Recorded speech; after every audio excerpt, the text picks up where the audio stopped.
안녕하세요. 서민 입장에서 재테크 이야기하는 서민테크입니다. 저는 미국 주식 7억, 한국 주식 3천만원 투자하고 있는 평범한 회사원입니다.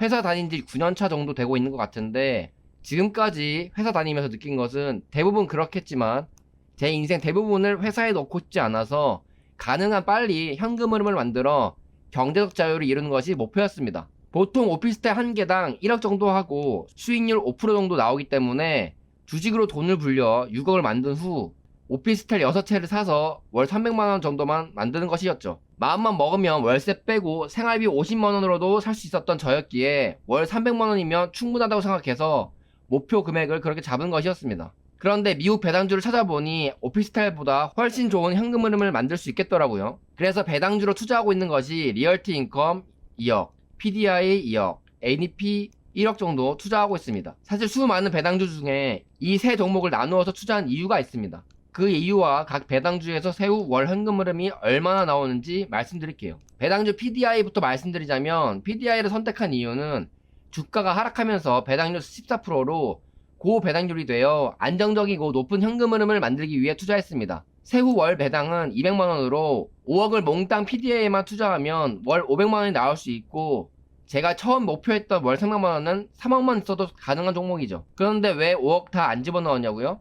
그 이유는 PDI는 배당 성장률이 거의 없기 때문입니다. 물론 워낙 배당을 많이 주기 때문에 남은 금액을 다시 재투자함으로써 배당 성장한 만큼 배당을 얻을 수 있긴 한데 지금 당장 월 500만원이 필요한 건 아니라 PDI에겐 없는 시세 차익과 배당 성장률을 가진 종목에 분산 투자했습니다. 그 종목은 바로 리얼티 인컴이에요.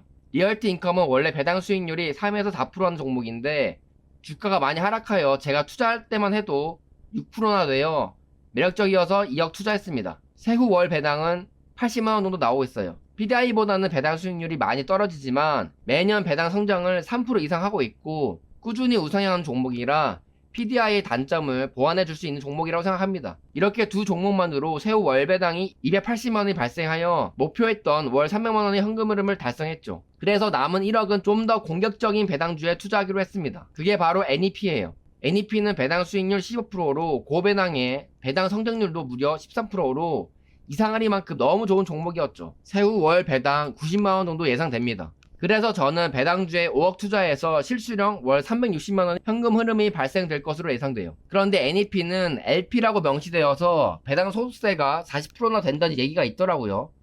근데 또 직접 투자하는 유튜버에게 물어보니 실제 그런 건 없다고 해서 제가 한번 받아봐야 할 것 같습니다. 배당 소득세 40%면 메리트가 좀 떨어지기는 한데 배당 성장률이 높으니 나쁘지는 않다고 봐요. 그러나 회사 자체가 악재가 너무 많아 배당컷 위험도 있어서 주가가 엄청 하락한 상태입니다. 원래 이 종목도 배당 수익률이 3%밖에 안 되는데 주가가 엄청 하락해서 배당률이 높아진 거죠. 그래서 만약 악재만 해소되어 정상화만 된다면 저는 안정적으로 높은 배당률과 배당 성장률에 의해 돈이 저절로 증가하는 맛을 볼 수가 있을 거라 생각해요. NEP는 위험을 무릅쓰고 공격적으로 투자하고 싶으신 분들만 하시고 보통은 다른 배당주를 매수하는 걸 추천드립니다. 지금까지 제가 투자한 배당주들 설명드렸는데 공통점은 주가가 많이 하락했을 때 저는 매수를 했다는 것입니다. 보통 대부분 사람들은 유명한 배당주를 매수하시는데 저는 그런 종목에 투자하지 않는 이유가 배당률이 너무 적기 때문이죠. 사람들은 주로 슈드, 제피, 맥도날드, 스타벅스, 코카콜라 이런 종목들에 투자를 합니다. 이런 배당주를 투자하는 이유는 배당도 받고 시세 차익도 얻고 싶어서 하시는 것일 겁니다.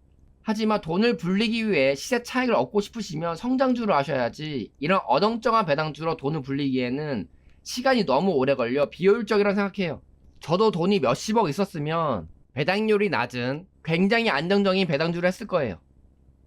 하지만 돈이 없는 서민일수록 누구나 좋다고 하는 종목을 투자하면 안 되고 안정성을 쫓으면 안 됩니다.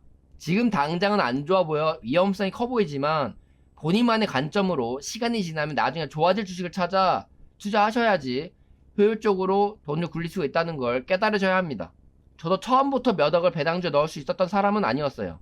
그저 꾸준히 우량하지만 남들이 안 좋다고 해서 악재가 넘쳐나 주가가 많이 하락한 종목에만 투자해서 돈을 불려오다 보니 이렇게 목표했던 현금 흐름을 만들 수가 있었던 것이죠. 2022년 남들이 매도할 때 FNGU를 분할 매수해왔고 목돈이 떨어진 이후에는 저축과 배달 부업을 통해 매달 500만원씩 꾸준히 매수한 결과 1억이란 수량을 모을 수 있었고 장기 보유하여 5억의 수익을 얻을 수 있었던 것이죠. 저는 이런 경험을 많이 해봤기 때문에 지금 투자하고 있는 종목들 모두 악재가 넘쳐날 때 매수하여 평단이 낮은 것입니다. 이렇게 많이 하락한 종목에 투자하라고 말씀드리면 FNGU는 우량한 종목이니까 수익을 본 것이지, 지금 투자한 종목은 우량하지 않아서 위험하니 투자하면 안 된다고 말을 하는 사람이 있습니다. 저는 그런 사람들에게 그럼 왜 그때 안 사셨냐고 반문하고 싶어요. FNGU 주가가 많이 하락했을 때 사람들은 대부분 망한다고 했었습니다.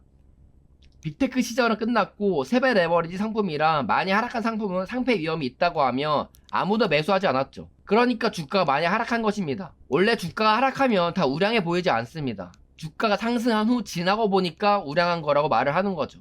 주식은 어떻게 보면 심리게임과 같은데 그 원리를 깨닫고 실천한 사람만이 주식으로 돈을 벌 수 있다고 생각해요. 배당주로 현금 흐름을 만드시던 성장주로 돈을 불리시던 본인의 상황과 투자 목적에 맞게 종목과 매수 타이밍을 잘 선택하셔서 투자하시길 바랍니다. 영상은 여기서 마치겠습니다. 감사합니다.